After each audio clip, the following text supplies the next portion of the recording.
Alright, let's dive into this because it's not just another rugby match, it's a story of resilience, strategy, and what happens when a team refuses to crack under pressure. So, Ireland U20s just beat Wales in a game that was as chaotic as it was thrilling, setting up a Triple Crown decider next weekend. But here's what's really fascinating, this wasn't a dominant performance from the get-go. In fact, Ireland started slow, going down 12-0 in the first 8 minutes. Personally, I think this is where the story gets interesting. It's easy to write off a team when they're behind early, but what this really suggests is that Ireland's mental toughness was the game changer. They didn't panic, and that's a trait you don't see often in young sides. What many people don't realize is that Wales came into this game with something to prove. They'd never won in Cork in 3 previous attempts, and they started like a team on a mission. Tom Howe's early try and Tom Bowen's intercept score put them in the driver's seat.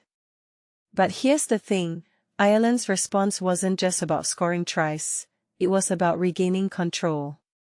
Josh Neill, their South African-born flanker, was a standout, not just for his try but for how he led the pack.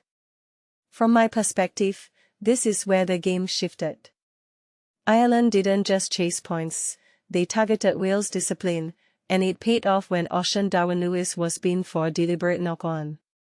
That moment? It was the turning point. One thing that immediately stands out is how Ireland capitalized on their numerical advantage.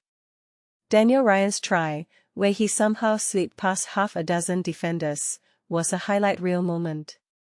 But what makes this really interesting is the teamwork behind it. Christopher Barrett, Ron Carney, Tom Wood, they all played their part in a move that felt like it was scripted. By halftime, Ireland had not only caught up but taken control with a 26-12 lead. If you take a step back and think about it, this wasn't just about scoring tries, it was about sending a message, we are not going away. The second half was a roller coaster. Wales fought back, especially when Max Doyle was in the bin, but Ireland's ability to strike from anywhere was the difference. Ryan's intercept try from 5 meters out. That was pure instinct, and it killed any momentum Wales had. Personally, I think this is where experience at this level matters. Ireland's replacements, like Dan Maguire, stepped up when it counted, while Wales' penalties kept them within touching distance but never close enough. What this really suggests is that Ireland's depth and composure are their biggest strengths. They've now set up a Triple Crown decider against Scotland in Cork, and if they play like this, they're going to be tough to stop. But here's the deeper question, can they handle the pressure of being favourites? Because, let's be honest, Scotland won't roll over.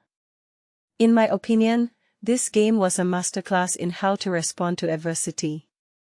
It wasn't pretty, it wasn't perfect, but it was effective.